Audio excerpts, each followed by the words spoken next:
Hello dear friends, तो एक बार फिर से आप सभी का स्वागत है हमारे यूट्यूब चैनल फार्मशाला में।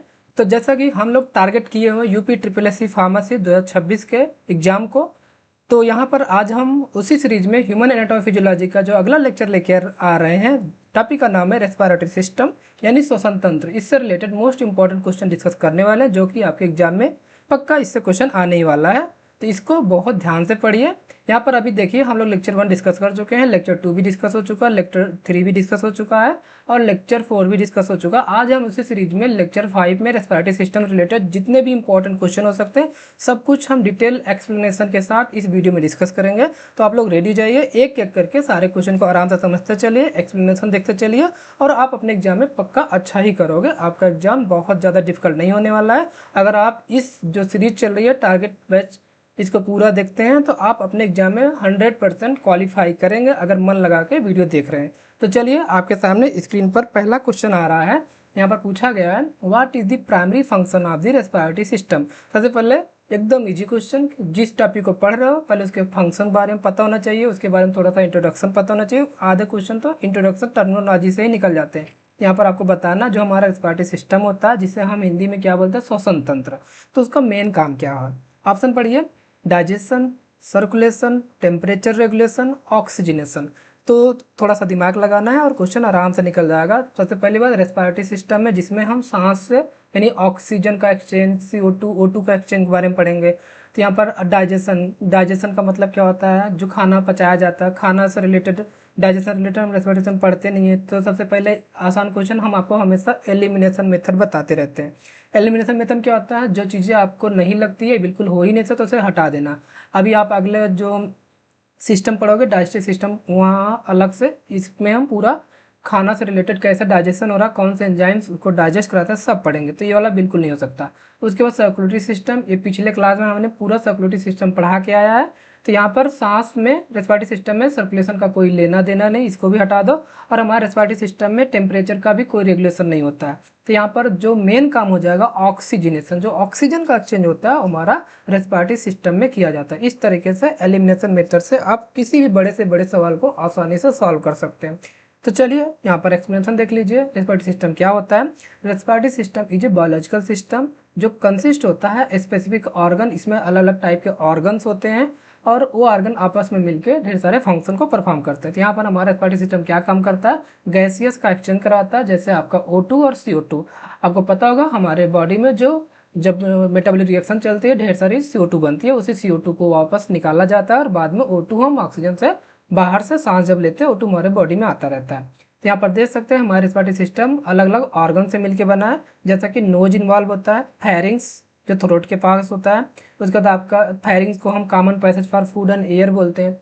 जो उसके बाद आपका लैरिंग्स आ जाता है, लैरिंग्स को वॉइस बॉक्स बोलते हैं। जो आप हम अभी आपको बोल के पढ़ा रहे हैं, आपको आवाज़ सुनाई दे रही है, सब लैरिंग्स की वजह से बोल पा रहा हूँ।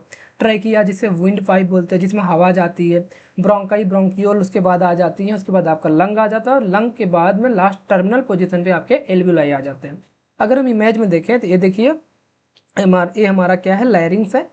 लैरिंग्स यहाँ पर आप देख सकते हैं। उसके बाद आपका ये जो पोर्शन है ये आपका ट्रैकिया आ जाता है। ट्रैकिया, ये आपका ट्रैकिया है। उसके बाद ये ट्रैकिया आगे जाके इस तरीके से ब्रांचेज में बढ़ जाती है। तो यहाँ पर देखिए इस ब्रांचेज को क्या बोल रहे हैं, ब्रोंकस बोल रहे हैं। उसके बाद यही जो ब्रोंकस है आगे चल के हमारे ब्रोंक्यूल में बदल जाते हैं। ये देखिए उसमें सब ब्रांचेज जो आ जाती हैं, ये सारे सब ब्रांचेज देख सकते हैं, ट्री लाइक स्ट्रक्चर, ये ब्रोंक्यूल्स हो जाते हैं। और इसी ब्रोंक्यूल के टर्मिनल पोजीशन पे हमारा क्या लगा होता है, एल्वियोलाई होता है। और इसी एल्वियोलाई में आपका गैसियस एक्सचेंज होता है। और लंग के चारों तरफ प्लूरल मेम्ब्रेन होती है, प्लूरल मेम्ब्रेन। और इस प्लूरल मेम्ब्रेन के अंदर एक फ्लूइड भरा होता है। मैंने स्टार्टिंग से बताता आ रहा हूँ कि हमारे बॉडी के जितने भी ऑर्गन्स हैं एक फ्लूइड में रखे। जैसे हमने बताया था हार्ट को भी एक पेरिकार्डियल फ्लूइड में रखा गया था, ताकि जो जर्क लगता है उससे जर्क से बचाने के लिए उसको फ्लूइड में रखा जाता है। इसी तरीके से लंग को भी हम प्लूरल फ्लूइड में रखे जाते हैं। तो इस हमेशा याद रखना, किसी भी ऑर्गन को फ्लूइड में रखा जाता है। सिंपल सा फंडा है, जर्क से बचाने के लिए, क्योंकि हम लोग इतने भाग दौड़ करते हैं, इधर उधर बहुत सारी एक्टिविटी करते हैं, तो कहीं ऑर्गन डैमेज ना हो जाए, उन्हें जर्क ना लग जाए, इसलिए ऑर्गन को फ्लूइड में रखा जाता है। भगवान ने बॉडी को बनाते वक्त बहुत एकदम दिमाग लगा कर रखा, उसको एकदम सही तरीके से अरेंज किया ताकि हमारे बॉडी के सारे काम सही तरीके से करते रहे। अगला क्वेश्चन आ जाओ, यहाँ पर आपके सामने है क्वेश्चन, पढ़ो। कह रहा which of the following organ is known as voice box. अब कितना इजी क्वेश्चन है ये, क्वेश्चन आपके एग्जाम में आए हुए हैं, आपको लग रहा होगा ऐसे रैंडम क्वेश्चन उठाए गए, नहीं, ये सब आपके कहीं ना कहीं फार्मासिस्ट एग्जाम के क्वेश्चन हैं, होते इजी है, लेकिन अगर एक बार आप पूरा पढ़े रहेंगे तो एकदम इजी रहता है। तो वॉइस बॉक्स यानी स्वर यंत्र किसे बोलते हैं, ऑप्शन पढ़िए, फेरिंग्स जिसे हिंदी में ग्रसनी बोलते हो, लैरिंग जिसे स्वर यंत्र बोलते हो, उसके बाद ट्रैकिया जिसे श्वास नली बोलते हो, उसके ब्रोंकाई जिसे श्वसनी बोलते हो। तो आपको अभी पीछे मैंने रिविजन के टाइम पे बताया, तो बताइए इसका करेक्ट आंसर क्या हो जाएगा। वॉइस बॉक्स यानी जिससे हम आपको बोल के पढ़ा पा रहे हैं वो किस यंत्र की वजह से, हमारा सिंपल आंसर हो जाएगा लैरिंग्स। लैरिंग्स को हम लोग क्या बोलते हैं, वॉइस बॉक्स बोलते हैं। बाकी और भी जान लो फेरिंग्स को क्या बोलते हैं, अभी बता दे रहे हैं क्योंकि इसी से रिलेटेड कई सारे क्वेश्चन आगे आने वाले हैं। फेरिंग्स को क्या बोलते हैं, common passage for food and air. यहाँ पर आपका खाना भी पास होता है और हम हवा जो ले रहे हैं, ऑक्सीजन ले रहे हैं, वो भी इस रास्ते से पास होती है, इसलिए इसको बोलते हैं common passage for food and air. अब जो ट्रैकिया होता है, ट्रैकिया के थ्रू केवल हवा जाती है, इसलिए इसको विंड पाइप बोलते हैं। तो छोटी छोटी बातें याद रखिए। अगला यहाँ पर देख सकते हैं पार्ट ऑफ रेस्पिरेटरी सिस्टम, यहाँ पर वही सारे पार्ट के नाम याद करो। नोज सबसे पहले आती है, उसके कई बार तो आपको डायरेक्ट पाथवे मैचिंग कराने का पूछ सकता है। सबसे पहले नोज आता है, नोज के बाद क्या आता है आपका, फिर आ जाएगा फेरिंग्स आ जाएगा, फिर लैरिंग्स आ जाएगा, फिर ट्रैकिया आ जाएगा, फिर ब्रोंकाई आ जाएगा, फिर ब्रोंकियोल आ जाएगा, फिर लंग आ जाएगा, फिर एलुलाई। ये सारे पाथवे एकदम सीक्वेंस में होते हैं, तो इस तरीके से इसको याद रखिएगा। नेक्स्ट आगे चलते हैं, क्वेश्चन नंबर 3 पढ़िए। कह रहा the process of warming, moistening and filtering the inhaled air primarily occur in. मतलब अगर नहीं समझ में आता है तो क्वेश्चन आपका हिंदी इंग्लिश दोनों में आएगा, आप समझ सकते हो। तो चलो यहाँ पर मैं समझाता हूँ। सांस ली गई हवा को गर्म करने, यानी जो हवा को गर्म करने में, नम करने में, छानने की प्रक्रिया मुख्य रूप से कहाँ होती है, क्योंकि हम लोग सांस तो ले रहे हैं, हमेशा तो आप एसी में बैठे नहीं रहोगे। हम और बहुत सारे लोग क्या होते हैं, डस्ट में काम करते हैं, भीड़ भाड़ इलाकों में घूमते रहते हैं, तो वो अलग गंदी हवाएं भी आती हैं, अच्छी हवाएं भी आती हैं, तो उन हवाओं को फिल्टर करने का काम हमारा ये रेस्पिरेटरी सिस्टम का होता है। तो वही पूछ रहा है कि the process of warming, moistening, filtering inhaled air primary occur in, कहाँ पर होता है ये सब फिल्ट्रेशन प्रोसेस। तो ऑप्शन पढ़िए, लंग में यानी फेफड़े में, नोज यानी नाक में, नेक्स्ट करा एल्वुलाई यानी वायु कोश में, नेक्स्ट करा फेरिंग्स यानी ग्रसनी में। ये आपको बता होना चाहिए, जो हमारा नाक होता है, कान, सॉरी नाक, नोज मतलब नाक ही होता है, कंफ्यूजन नहीं होना। तो जो नोज होता है, इसी नोज के रास्ते से जब हमारे कोई भी एयर पास होती है, तो वो नोज क्या करता रहता है, उस सारी हवाइयों को जरूरत के अकॉर्डिंग वार्म करती है, मॉइस्चर करती है, उसे नमी बनाए रखती है और फिल्टर भी करती रहती है, ताकि जो बाहर के माइक्रो ऑर्गेनिज्म होते हैं वो उसी नाक के रास्ते चिपक जाए। कई बार देखोगे नाक में हेयर्स पाया जाता है, हेयर्स का भी यही मेन रोल होता है, जो भी डस्ट पार्टिकल बाहर से आए उसी में चिपक जाते हैं। Okay, correct. तो इसका थर्ड का करेक्ट आंसर हो जाएगा सेकंड वाला। यहाँ पर अगर देखते हैं पार्ट ऑफ रेस्पिरेटरी सिस्टम का पूरा डिटेल में देख सकते हैं। सबसे पहले बात करेंगे नोज के बारे में। तो नोज जो होता है, nose is present between the forehead, जो हमारा फोरहेड होता है ना, अपर लिप होता है, उसी के जस्ट ऊपर से हमारा नोज स्टार्ट होता है, और उसका काम है रिसीव करता है इनहेल लेयर, जो आप हवा ले रहे हो अंदर, इनहेल मतलब अंदर हवा लेना, and forms a passage for the air to reach nasal cavity. और ये जो नोज होता है, नोज के आगे जब आप जाओगे नेजल कैविटी मिलेगा, या उसे नेजल चैम्बर बोलते हो, उसी नेजल चैम्बर से हवा पास होकर आगे जाती है। तो nose perform the process of warming, यहाँ पर यही क्वेश्चन पूछा था, नोज का काम क्या है, वार्मिंग करती है, मॉइस्चरिंग करती है, फिल्टरिंग करती है, जो आप हवा अंदर लेते हो। अब इसका स्ट्रक्चर देख सकते हो, nose is divided into external जिसे नोज बोलते हैं, और इंटरनल जिसे नेजल कैविटी बोलते हो। तो यहाँ पर आगे वाला पोर्शन ये पूरा नोज है, और यहाँ पर जो आपका पूरा नेजल कैविटी हो जाएगा। आगे देखो, यहाँ देख सकते हो nose is a bony and cartilaginous structure होता है। अगर बात करें इट्स बोनी पार्ट का, वो बना होता है frontal, nasal and maxillary bone का। मैंने बोन का पूरा वीडियो बनाया है, आपको पूरा बोन रिवाइज कराया, वहां से जाकर जरूर देखिए, मोस्ट इंपॉर्टेंट वीडियो है।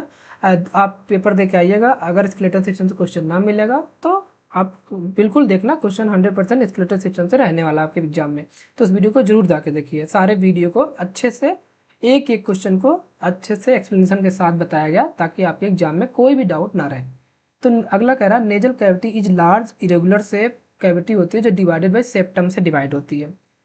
आगे इसका फंक्शन क्या है, respiration is the major pathway for the inhale air through the middle meatus which produce nasal cycle. कह रहा जो हमारा रेस्पिरेशन होता है, वो जो रेस्पिरेशन का पूरा प्रोसेस होता है, हवा अंदर जो हम लेते हैं, उस प्रोसेस का पूरा फंक्शन इसी रास्ते से होते हुए होता है। तो यहाँ पर कह रहा, और इसका जो मेन काम देखो यहाँ पर आ गया, हेल्प इन एयर कंडीशनिंग। जो आप हवा ले रहे हो उसको एयर कंडीशनिंग करवाता है। अगर मान लो गर्म हवा आ गई तो नाक के जो हमारे उसमें टिश्यू डैमेज भी हो सकते हैं, इसलिए उसको अगर ज़्यादा गर्म हो गया उसे मॉइस्ट करेगी, उसे नम बनाएगी, है कि नहीं। सारे फंक्शन करता रहता है हमारा नोज। इसका डिफेंस सिस्टम क्या होता है, इसमें म्यूसिलरी सिस्टम होता है जो होल्ड करता, बैक करता 95% ऑफ एयर पार्टिकल यानी बैक्टीरिया को, वायरसेस को, and convey them to nasopharynx. मतलब जो हमारे बाहर से डस्ट पार्टिकल, बैक्टीरिया, वायरस सब आ रहे हैं उनको होल्ड करके रख लेता है हमारा नोज, और बाद में उसको हमारा जो हमारा फेरिंग्स का फर्स्ट पार्ट होता है नेजोफेरिंग्स में वहाँ भेज देता है। अभी आप पढ़ोगे जो हमारा फेरिंग्स होता है उसके 3 पार्ट होते हैं, तो उसके तीनों पार्ट के नाम भी याद कर लो। पहला पार्ट होता है नेजोफेरिंग, दूसरा पार्ट होता है ओरोफेरिंग, तीसरा पार्ट होता है लैरिंगोफेरिंग। तो भूल जाना NOL याद रखना, N से नेजोफेरिंग्स, O से ओरोफेरिंग, L से लैरिंगोफेरिंग्स। चलो अगला क्वेश्चन आ रहा है आपके सामने, क्वेश्चन पढ़िए। कह रहा which part of pharynx lies immediately posterior to oral cavity. मतलब कह रहा है कि हमारा फेरिंग्स का कौन सा पार्ट है जो जस्ट इमीडिएटली पोस्टीरियर पोजीशन में पाया जाता है ओरल कैविटी के, यानी ग्रसनी का कौन सा भाग जो मुख गुहा के ठीक पीछे स्थित है। पोस्टीरियर मतलब पीछे। तो ऑप्शन वही देखो बता रहा कौन सा, नेजोफेरिंग्स, हाइपोफेरिंग्स, ओरोफेरिंग्स या लैरिंगोफेरिंग्स। तो इसका अभी आगे हम पूरा डिटेल बता सकते हैं। पहले आप बताओ इसका करेक्ट आंसर क्या होगा। तो आप जब देखोगे इसका स्ट्रक्चर तो वो जो हमारा ग्रसनी का जो ओरोफेरिंग्स पार्ट होता है वो मुख गुहा के जस्ट पीछे होता है। तो इसका करेक्ट आंसर हो जाएगा ओरोफेरिंग्स। आगे नेक्स्ट क्वेश्चन नंबर 5 पे आ जाओ, पढ़िए क्वेश्चन। कह रहा है the bony part of nose, जो हमारे नाक का बोनी पार्ट है वो किस चीज का बना होता है। आपसे पूछा किस बोन का, अब बोन के नाम बताने हैं। अगर आपने स्केलेटल सिस्टम वाला वीडियो देखा होगा इससे चुटकी में इस क्वेश्चन को सॉल्व कर देंगे। तो चलिए बताइए, यहाँ पर पहला पढ़िए, फ्रंटल, नेजल, मैक्सिला, नेक्स्ट है फीमर एंड टिबिया, नेक्स्ट है रिब्स एंड स्टर्नम, अगला है मैंडिबल। तो जो लोग इस वीडियो को लगातार स्टार्टिंग से पूरी सीरीज कवर करते आ रहे हैं उनके लिए क्वेश्चन एकदम हलवा लगेगा। तो इसे जल्दी से बताइए करेक्ट आंसर क्या हो जाएगा। जो हमारा नोज होता है, नोज के अंदर आप बताओ कौन कौन से बोन होते हैं हमारे। इसमें देखोगे नेजल, मैक्सिला, ये हमारे बोनी पार्ट पाए जाते हैं हमारे नोज के अंदर। तो इसका जो करेक्ट आंसर हो जाएगा पहला वाला हो जाएगा। ओके नेक्स्ट यहाँ पर आ जाओ, क्वेश्चन कह रहा what is the function of mucociliary system in the nose. अभी पीछे जस्ट यही पढ़ा के आया कि म्यूसिलरी सिस्टम का नोज में क्या रोल होता है। तो नाक में म्यूसिलरी सिस्टम का क्या रोल है, ऑप्शन देखते ही टिक कर दो। साउंड प्रोडक्शन में, गैसियस एक्सचेंज में, टेस्ट सेंसेशन में, या to hold back bacteria and virus. क्या आपको आंसर नहीं मिला? बिल्कुल मिल गया होगा आंसर। इसका जो करेक्ट आंसर होगा, यस आपका सही जवाब है to hold back bacteria and virus. जो हमारे बैक्टीरिया वायरस अगर गलती से भी आ रहे हैं उनको होल्ड कर लेना, वहीं पे ही रोक देना। जैसे होते नहीं, हम बड़े बड़े पहले जो राजा के लोग रहते थे, राजा दरबार में बैठे रहते थे और बाहर चौकीदार होते थे, जैसे कोई अननोन पर्सन आया तुरंत वहीं उनको रोक लिया जाता था। सेम वही काम है हमारा म्यूसिलरी सिस्टम का जो नाक में वहाँ पर होता है। वो क्या करता है, जैसे बाहर से कोई जो हमारे लिए नुकसान वाली चीज़ें जो आती हैं बैक्टीरिया वायरस, उनको वहीं रोक लेता है। ये सिंपल सा काम होता है म्यूसिलरी सिस्टम का। अगला चलते हैं, यहाँ पर देख सकते हैं हम फायरिंग्स के बारे में थोड़ा डिटेल में देखते हैं। जो फायरिंग्स होता है, पहली बात है फनल शेप होता है, शेप याद करते जाना एक एक बॉडी पार्ट का। यानी कहाँ से कहाँ होता है, extend from the internal layer से लेके पोस्टीरियर पार्ट ऑफ ओसोफेगस के पोस्टीरियर पार्ट पे होता है, एंड एंटीरियर पार्ट ऑफ लायरिंग्स के एंटीरियर पार्ट पे होता है। तो यहाँ पर स्ट्रक्चर देख सकते हैं फायरिंग्स का, यही मैंने तीनों पार्ट का नाम बताया था, NOL, नॉल, नेजोफेरिंग्स, ओरोफेरिंग्स और हाइपोफेरिंग जिसको बोल सकते हो लैरिंगोफेरिंग्स। तो यहाँ पर देखो, जब आप यहाँ, ये आपका नाक है, नाक से जब अंदर घुसो, आप करो सर नाक में घुस जा रहा हो, नहीं नहीं, केवल आपको पढ़ने के लिए जानना है। तो नाक के जैसे अंदर जाएंगे, यहाँ पर सबसे पहले यहाँ पर मिलेगा आपको नेजल कैविटी, ये आपकी नेजल कैविटी होती है। फिर नेजल कैविटी के बाद आपका पोर्शन स्टार्ट हो जाता है फेरिंग्स। जो फेरिंग्स होता है इसका जो पहला पोर्शन होता है नॉल का, यानी नेजोफेरिंग्स आता है, देन आपका ओरोफेरिंग्स आता है, देन आपका आ जाता है लैरिंगोफेरिंग्स, यानी जिसे आप हाइपोफेरिंग्स बोल रहे हो। तो इसी तीनों को जो फेरिंग्स के पार्ट्स होते हैं। तो वही कह रहा है सब एक के बारे में जान लो, लेकिन नेजोफेरिंग्स का पोजीशन कहाँ होता है। तो nasopharynx is a part of pharynx lies immediately posterior to nasal cavity, nasal cavity के जस्ट पोस्टीरियर साइड पे होता है यहाँ पर। उसके बाद ओरोफेरिंग्स का होता है immediately posterior to oral cavity, जो हमारा ओरल कैविटी, जब माउथ से हम अंदर घुसेंगे यहाँ पर ओरल कैविटी मिलेगा। तो ओरल कैविटी के जस्ट पोस्टीरियर साइड में क्या होगा आपका ओरोफेरिंक्स मिल जाएगा। उसके बाद हाइपोफेरिंक्स यानी लैरिंगोफेरिंक्स क्या हो जाएगा, this part of pharynx lies just inferior to the oropharynx से जस्ट इंफीरियर होगा एंड सुपीरियर होगा ओसोफेगस के। नेक्स्ट आ जाओ फंक्शन बारे में बात करते हैं। It has both respiratory and digestive function, दोनों काम करता है। मैंने कितनी बार पीछे से बताते आ रहा हूँ कि common passage for food and air, यानी यहाँ ये ऐसा रास्ता फेरिंक्स से जहाँ से आपका यहाँ से जब खाना खाओगे यहाँ पहुँचेगा, अब यहाँ से जब आप सांस भी लोगे ये भी यहाँ जाके पहुँचता है, इसीलिए इस वाले फेरिंक्स वाले पोर्शन को बोला जाता है common passage for food and air. Okay, next आ जाओ क्वेश्चन नंबर 7, पढ़ो क्वेश्चन। कह रहा the pharynx serve as a passage way for, कह रहा जो हमारा फेरिंक्स होता है ग्रसनी किसके लिए मार्ग के रूप में कार्य करता है। ऑप्शन पढ़ो, एयर के लिए, फूड के लिए, या बोथ एयर एंड फूड, या ब्लड। अब कुछ लोग कहेंगे सर जी यही क्वेश्चन तो आप पीछे एक्सप्लेन कर रहे थे, इतना इजी क्वेश्चन क्यों बना दे रहे हैं। इजी क्वेश्चन नहीं है, ये सारे क्वेश्चन आए हुए, एक क्वेश्चन कितने टाइप से पूछे जा सकते हैं इससे आपको एक आइडिया लग जाएगा कि ऐसे एग्जामिनर पागल बनाते हैं क्वेश्चन के तरीकों को बदल बदल के। तो अब बताना है इसका करेक्ट आंसर जल्दी से। यहाँ पर बोथ ए एंड बी हो जाएगा, यानी बोथ एयर एंड फूड दोनों के लिए पैसेज की तरह काम करता है। ओके, नेक्स्ट चलते हैं क्वेश्चन नंबर 8। इसमें कह रहा है the cartilaginous structure that cover लैरिंग्स during the सॉलोइंग is called. आप कह रहा है निगलने के दौरान स्वर यंत्र को ढकने वाली उपास्थि संरचना को क्या कहते हैं। ये आपके लिए बहुत ही इंपॉर्टेंट क्वेश्चन है, ये क्वेश्चन कई बार रिपीट हुआ है तो इसको जरूर पढ़िए। ऑप्शन पढ़िए, थायराइड, सर्कॉइड, एपिग्लाटिस या एरिटेनॉइड। तो आपको पता ना जो कार्टिलेजिनस स्ट्रक्चर होता है, ये जो हमारा लैरिंग्स होता है यहाँ पर, इसी के ऊपर एक ऐसे फ्लैप रखा होता है, फ्लैप इस तरीके से। आप लोगों ने कभी पुराने जमाने का ट्रैक्टर देखेंगे, ट्रैक्टर उसमें एक जब देखेंगे, चलो आज हम आपको ट्रैक्टर दिखाते हैं, बहुत बढ़िया एग्जांपल। देखो ये है आपका ट्रैक्टर, अरे बना रहा हूँ रुक जाओ, ये ट्रैक्टर देखो। अब यहाँ पर हैंडल वैंडल लगा होता है ऐसे, और यहाँ पर ड्राइवर बैठता है। ये मैं नहीं, ये तुम लोग चला रहे हो। अब ट्रैक्टर के आगे यहाँ पर देखोगे, यहाँ पर एक ऐसे डंडी लगी होती है, यहाँ पर एक ऐसे एक इसको कवर करने वाला एक वो लगा रहता है। जब ट्रैक्टर चलता रहता था ये वाला ढक ठक ठक ठक करके ऊपर नीचे होता रहता ना, यस। तो ऐसे ही हमारे बॉडी में बनाया गया है एपिग्लाटिस को। जो एपिग्लाटिस होता है ये इसी हमारे लैरिंग्स के ऊपर ऐसे कवर किए रहता है। ओके, अब देखो क्योंकि लैरिंग्स क्या है, हमारा ट्रैकिया ट्रैकिया का ओपनिंग होता है लैरिंग्स। यहाँ अगर आप देखोगे ट्रैकिया के जस्ट ऊपर हमारा क्या होता है, लैरिंग्स होता है। और इसी ट्रैकिया में हमारा क्या, ट्रैकिया को बोलोगे तो विंड पाइप बोलते हैं। अब अगर हम खाना खा रहे हैं, खाना खाते समय अगर ये एपिग्लाटिस नहीं होगा तो क्या होगा, हमारा जो खाना होगा इसी ट्रैकिया में आ जाएगा, और गलती से खाना ट्रैकिया में चला गया तो आप खांसते खांसते आपकी हालत खराब हो जाएगी।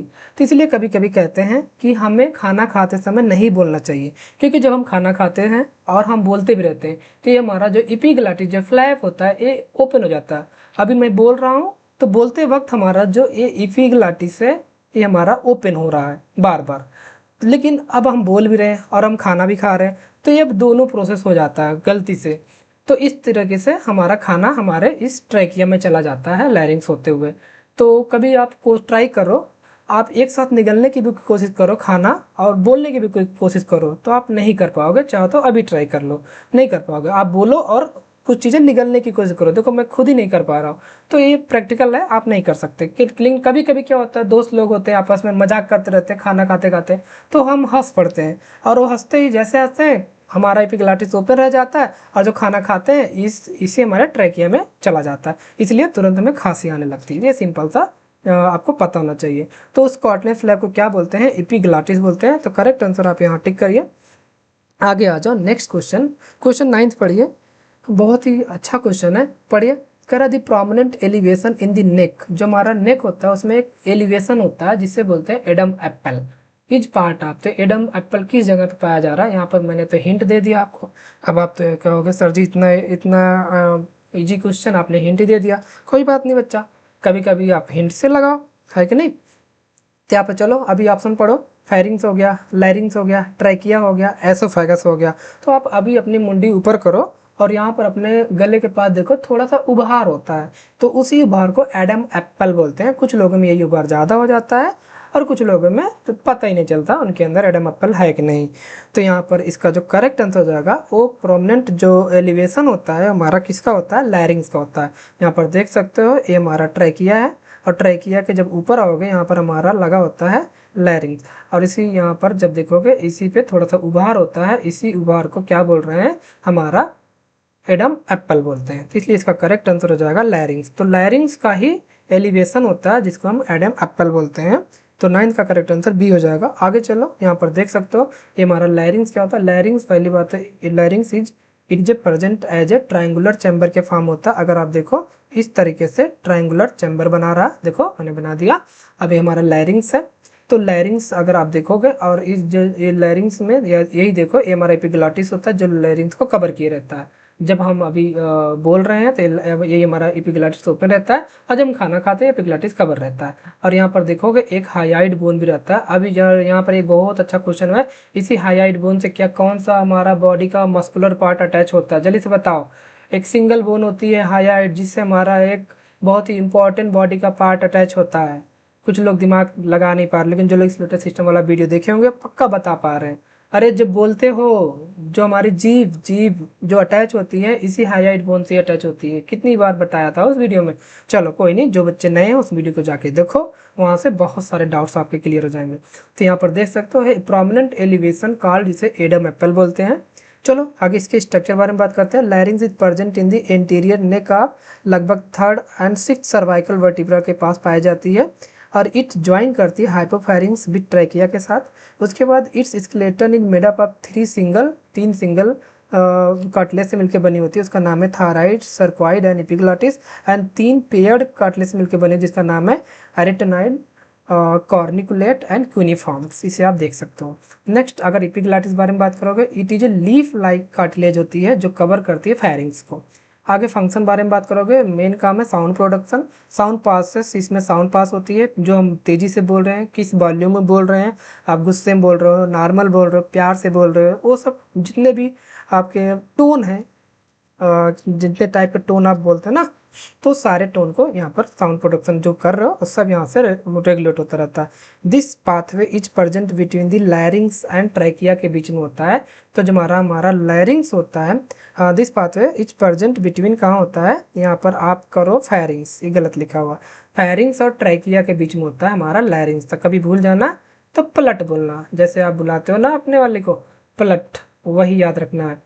तो यहाँ पर कर, अब कुछ बच्चे कर सर हमारी वाले तो है नहीं, अरे कोई बात नहीं, आप एग्जाम निकाल लो, आपकी वाली भी दौड़ते हुए आएगी। ओके, यहाँ पर देखो पलट, तो पैरिंग्स और ट्रैकिया के बीच में आपका क्या होता है, लैरिंग्स होता है, इसे याद रखना। चलो आगे देखते हैं। नेक्स्ट क्वेश्चन आपके स्क्रीन पे 6 करोड़ का। चलो ये 6 करोड़ का क्वेश्चन कौन सॉल्व करेगा।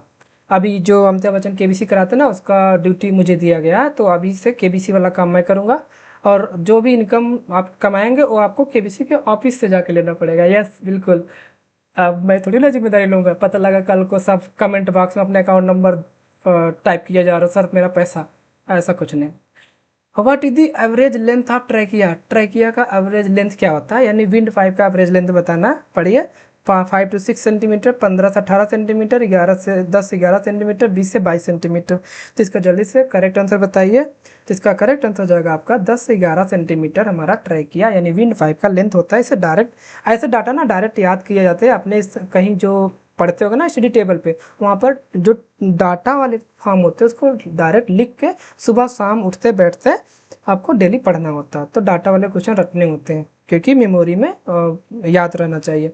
अगला आ जाओ क्वेश्चन नंबर 11 पे। यहाँ पे देखो, how many C shaped cartilaginous ring compose the trachea. अब जो हमारी ट्रैकिया होती है उसमें सी शेप कार्टिलेजिनस की रिंग पाई जाती है, और कई बार तो शेप ही पूछ लिया गया कि हमारा कार्टिलेज किस शेप की होती है, सी शेप होती जाती है। तो आपको बताना कितनी सी शेप कार्टिलेज रिंग पाई जाती है ट्रैकिया के अंदर। ऑप्शन पढ़ो, 5 से 10, 10 से 15, 25 से 30, 16 से 20। तो ये भी डाटा वाला क्वेश्चन है, इसको भी डायरेक्ट आपको याद रखना चाहिए। 16 से 20 सी शेप्ड कार्टिलेजिनस रिंग पाई जाती है हमारे ट्रैकिया के अंदर। ओके, नेक्स्ट आ जाओ, अब बात कर लेते हैं ट्रैकिया की। तो ये हमारा ट्रैकिया का स्ट्रक्चर है, इसको देखो ध्यान से। जो ट्रैकिया होता है इसे विंड पाइप बोलते हैं। इसका लेंथ 10 से 11 सेंटीमीटर लॉन्ग होती है। कंटिन्यूअस पाथवे होता है लैरिंग्स का। यहाँ पर देख सकते हो जो हमारा लैरिंग्स होता है इसी का आगे जब आगे जाते हो यहाँ पर हमारा पूरा ट्रैकिया का पोर्शन स्टार्ट हो जाता है, ये ट्रैकिया। और यही ट्रैकिया आगे जाके ब्रोंकाई में डिवाइड होता है। ये देखो ब्रोंकाई, ब्रोंकाई 2 ब्रांच में डिवाइड होगा, यही ब्रोंकाई आगे जाके ब्रोंकियोल में डिवाइड हो जाती है इस तरीके से। ओके, आगे इसका स्ट्रक्चर बारे में बात करो, ट्रैकिया इज कंपोज्ड ऑफ 16 से 20 सी शेप्ड कार्टिनस स्ट्रक्चर पाई जाती हैं। The trachea is covered by following तीन टिश्यू लेयर से कवर होती है। और आउटर लेयर में कौन सी होती है, मिडल लेयर में, इनर लेयर में, ये बस याद कर लो। Outer layer made up of fibrous and elastic tissue, middle layer made up of cartilage and band पाए जाते हैं। इनर लेयर जो बना होता है सिलिएटेड कॉलुमनर एपिथेलियम कंटेनिंग, इसमें गॉबलेट सेल पाई जाती है जो म्यूकस का प्रोडक्शन भी करती रहती है। फंक्शन बारे में बात करते हैं। It the cartilage and elastic tissue of the trachea are arrange such that they prevent करती हैं kinking and obstruction of the airway. जो हमारे यहाँ से जो कभी एयरवे का जो ऑब्स्ट्रक्शन होता है उसको रोकती रहती हैं। कहीं हवा का जो रुकावट हो, सही से सांस जा पा रही नहीं जा पा रही है, उसको मतलब रोकती हैं, सही से हवा को आने देती है। आगे देख सकते हो, it act as a muciliary passage. यहाँ पर म्यूसिलरी, अभी यहाँ मैंने बताया ना, यहाँ पर क्या पाया जा रहा है, गॉबलेट सेल पाया जा रहा है। गॉबलेट सेल है तो म्यूसिलरी पैसेज भी पाया जाएगा।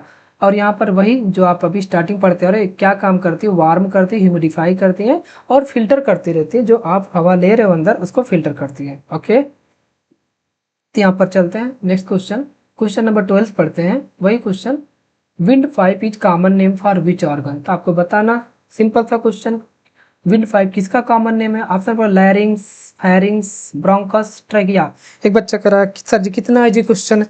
अरे जब आपने एक्सप्लेनेशन देख लिया तो इजी लग रहा है ना, क्वेश्चन इजी है, लेकिन एक क्वेश्चन ऐसे ही एग्जाम में आएगा। तो wind pipe is common name for, option पढ़ो इसमें से जल्दी से ट्रिक को, अगर इजी है तो जल्दी से ऑप्शन भी तो बताओ। यस, ट्रैकिया को क्या बोलते हैं, विंड पाइप बोलते हैं। चलो अगर इजी है तो मुझे बताओ लैरिंग्स को क्या बोलते हैं। चलो जल्दी जल्दी टाइप करते जाओ। आप लोग अगर लाइव वीडियो देख रहे हो प्रीमियर के टाइम पे, जो लोग देखते रहते हैं उनसे रिक्वेस्ट है साथ में अपने आंसर को भी कमेंट करते रहें। इससे एक आइडिया रहेगा हमारे, और जो व्यूअर हैं वो इंगेज रहते हैं। और साथ में सब्सक्राइब भी करते रहो। बहुत सारे व्यूअर हमारे ऐसे हैं, लगभग 85% जो बिना सब्सक्राइब किए वीडियो देखते रहते हैं। ऐसा नहीं कि सब्सक्राइब करने से आपके अकाउंट से 1000 रुपये कट जाते हैं, नहीं। तो आप लोग सब्सक्राइब करने से क्या होगा, हमारा ही मोटिवेशन बढ़ेगा और हम और अच्छे वीडियो लाने की कोशिश करते रहते हैं। क्योंकि यहाँ पर हमें ऐसा तो है नहीं कि बहुत ज़्यादा पैसे मिल रहे हैं वीडियो बनाने के।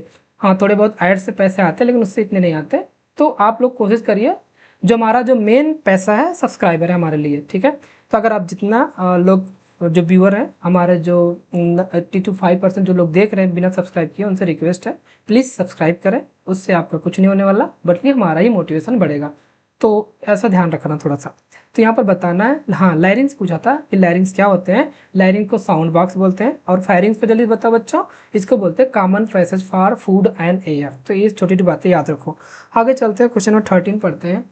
पूछा गया outer layer of trachea is made up of. जो ट्रैकिया का आउटर लेयर होता है किसका बना होता है, ऑप्शन पढ़ो, मसल टिश्यू का, कार्टिलेज का, या फाइब्रस एंड इलास्टिक टिश्यू का, या एपिथेलियम का। अभी पीछे एक्सप्लेनेशन देखे हो तो उसको देखते ही जल्दी से आप अपना करेक्ट आंसर बताओ।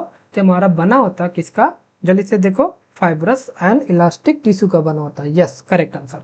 आगे आ जाओ, क्वेश्चन नंबर 14 पूछा गया what is the role of cilia in respiratory system. Respiratory system में सीलिया का क्या रोल होता है। ऑप्शन पढ़ो, gas exchange, filtration of air, mucus production, या ऑक्सीजन ट्रांसपोर्ट का। तो यहाँ पर देखो बहुत सारे सीलिया पाए जाते हैं हमारे रेस्पिरेटरी सिस्टम में। तो सीलिया का एक बहुत ही इंपॉर्टेंट रोल अभी स्टार्टिंग से पढ़ाते हुए आ रहे हैं, वो हमारा जो एयर हम इनहेल कर रहे हैं उसको फिल्टर करता रहता है, माइक्रोब से बचाता रहता है। इसलिए इसका करेक्ट आंसर हो जाएगा 14 का बी वाला। चलो आगे चलते हैं 15। पूछा bronchioles are the final branch of. जो हमारी ब्रोंकियोल्स होती है, श्वसनिकाएं होती हैं, वो किसकी अंतिम शाखाएं होती हैं। ऑप्शन पढ़िए, ट्रैकिया, फेरिंग्स, ब्रोंकाई, या लैरिंग। जो लोग अभी स्ट्रक्चर देखे थे ट्रैकिया का, वो लोग पक्का उनके दिमाग में इमेज बन गया होगा और वो अपना आंसर भी टिक कर चुके होंगे। यस, इसका जो करेक्ट आंसर होगा, ब्रोंकाई का ही टर्मिनल पार्ट होता है ब्रोंकियोल। तो 15 का करेक्ट आंसर हो जाएगा सी वाला। आगे चलते हैं, यहाँ पर देख सकते हो ये हमारा ब्रोंकाई ब्रोंकियोल का डिटेल देख सकते हैं। तो ये हमारा जो ये हमारा ट्रैकिया होता है, ये पूरा पोर्शन ट्रैकिया है। और ट्रैकिया के आगे जो ब्रांचिंग होती है यहाँ से ब्रोंकाई आ जाती है, और ब्रोंकाई का ही टर्मिनल जो पोर्शन होता है हमारे ये ब्रोंकियोल आता है। क्लियर। तो यहाँ पर ब्रोंकाई ब्रोंकियोल बारे में देख सकते हो। ब्रोंकाई एक सिंगुलर ब्रोंकस होता है जो एयरवे पासेज होता है रेस्पिरेटरी ट्रैक का, and they carry the inhale air into the lung. यानी जो आप इनहेल हवा ले रहे हो उसको लंग के अंदर लेके आती है। और इसका स्ट्रक्चर बारे में बात करोगे, bronchi are made up of complete cartilage ring. अब जो ब्रोंकाई होती है वहां से जो कार्टिलेज रिंग होती है वो कंप्लीट हो जाती है और बाद में जाके राइट एंड लेफ्ट ब्रोंकस में डिवाइड हो जाती है। तो यहाँ पर एक छोटी बात याद रखना, जो राइट होती है वो वाली ब्रोंकस तो थोड़ी सी शॉर्टर होती है एंड वाइडर होती है। क्लियर। फंक्शन क्या, काम क्या है, दे प्रोवाइड करते हैं पैसेज वे फॉर एयर, ये हवा को लेके आती हैं। दे वार्म एंड ह्यूमिडिफाई भी करती रहती हैं जो हवा आ रहा है उसको। And they generate cough reflex, और एक कफ रिफ्लेक्स को भी जनरेट करते हैं। मान लो कभी गलती से हवा के साथ कोई पार्टिकल आ गया तो तुरंत आपके अंदर कफ जनरेट करेंगे और उस जो भी चीजें आई हुई है उसको बाहर फेंक देगा। ओके, नेक्स्ट क्वेश्चन नंबर 16 पढ़ो। क्वेश्चन पहला कह रहा है the right and left bronchi carry air into the. कह रहा कि दाहिनी और बाई जो श्वसनी होती है हवा को कहाँ लेके जाती है। दुनिया का सबसे इजी क्वेश्चन, अभी जस्ट मैं वही बात बोल रहा हूँ और अभी वही अगली लाइन में क्वेश्चन भी आ जा रहा। तो ऑप्शन पढ़ो, फेरिंग्स हो गया, लैरिंग्स हो गया, हार्ट हो गया या लंग हो गया। तुम्हारा right and left bronchi air को कहाँ लेके जा रही है, सिंपल सा लंग के अंदर लेके जा रही है। ओके, तो करेक्ट आंसर 16 का डी वाला हो जाएगा। अगला आ जाओ, यहाँ पर लंग के बारे में जान लो। लंग क्या होता है, हमारा जो प्रेजेंट होता है थोरेसिस कैविटी में। सबसे पहला क्वेश्चन यही पूछ सकता है, लंग किस कैविटी में होता है, थोरेसिस कैविटी में। इसमें दो कोन शेप्ड लोब्स होते हैं, यहाँ पर देख सकते हो ये दो कोन शेप हमारे, एक लोब इधर और एक लोब इधर, कोन शेप लोब होते हैं। एंड सेपरेटेड बाई हार्ट, और बीच में हमारा हार्ट है यहाँ पर रखा होता है, एक बंद मुट्ठी के शेप का हमारा हार्ट होता है और यहाँ पर मेडियास्टिनम में रखा जाता है। तो lung extending from the diaphragm से के पास में होता है and reach up slightly above clavicle, और क्लेविकल के पास तक रहता है। In the medial surface of left lung के मेडियल सरफेस में एक कार्डियक नॉच प्रेजेंट होता है जो कैसे काम करता है, which is a concave area होता है जो हार्ट को होल्ड किए रहता है। स्ट्रक्चर के बारे में बात करते हैं, इट इज फॉलोइंग पार्ट, इसके अंदर अपेक्स होता है, बेस होता है, कोस्टल सरफेस होता है और मीडियल सरफेस होता है। अपेक्स का काम क्या है, अपेक्स जो इसमें क्या होता है, लंग हैव राउंड अपेक्स होती है जो एक्सटेंड अप होती है टू रूट ऑफ नेक के रूट तक पाई जाती है। और यहाँ पर देख सकते हो बेस, तो lung have concave and semi lunar base होता है which is associated with thoracic surface से एसोसिएटेड होता है डायफ्राम के। जो कोस्टल सरफेस होता है उसमें उसका रोल क्या है, इसमें देखो जो लंग है कॉनकेव कोस्टल सरफेस होता है विच इज एसोसिएटेड होता है, किससे एसोसिएटेड होता है, विद द कोस्टल कार्टिलेज से, रिफ से एंड इंटरनल इंटरकोस्टल मसल से। उसके बाद मेडियल सरफेस क्या रोल होता है, इसमें जो लंग है कॉनकेव मेडियल सरफेस होती है जो विच हैज समव्हाट, इसके अंदर ट्रायंगुलर शेप्ड हाइलम पाए जाते हैं। छोटी छोटी बातें याद रखो। फंक्शन क्या है, दे अल्टर करते हैं blood pH by altering partial pressure of carbon dioxide. जो हमारे कार्बन डाइऑक्साइड होते हैं उसी को पार्शियल प्रेशर को अल्टर करके उसके अंदर चेंज करके पीएच को अल्टर करता रहता है। एंड फिल्टर आउट करता है स्मॉल ब्लड क्लॉट को जो हमारे वेन के अंदर बन जाता है। और क्या होता है, they filter out gas micro bubbles from formed in the venous blood stream. जो हमारे वेन के ब्लड स्ट्रीम में जो भी बबल्स बन जाते हैं उसको भी फिल्टर करता है।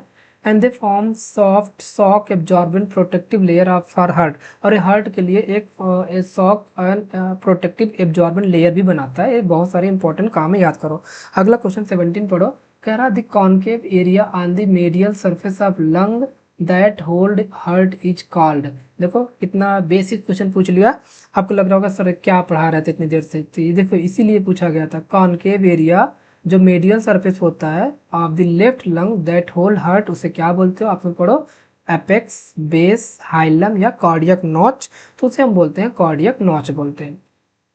तो इसका करेक्ट आंसर डी वाला हो जाएगा। आगे चलो 18 पे पूछा गया, what trigger the urge of breath to healthy individual. ऐसा क्या होता है कि जो एक हेल्दी इंडिविजुअल को सांस ऑक्सीजन लेने के लिए, सांस लेने के लिए मजबूर करता है।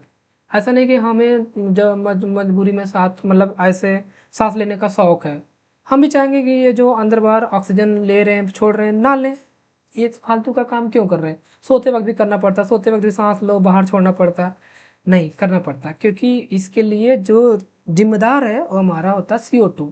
तो जो CO2 होता है हमारे बॉडी में वो बढ़ता रहता है, और CO2 ही वो वजह है जिसकी वजह से हमारी बॉडी ट्रिगर करती रहती है हेल्दी इंडिविजुअल में सांस लेने के लिए।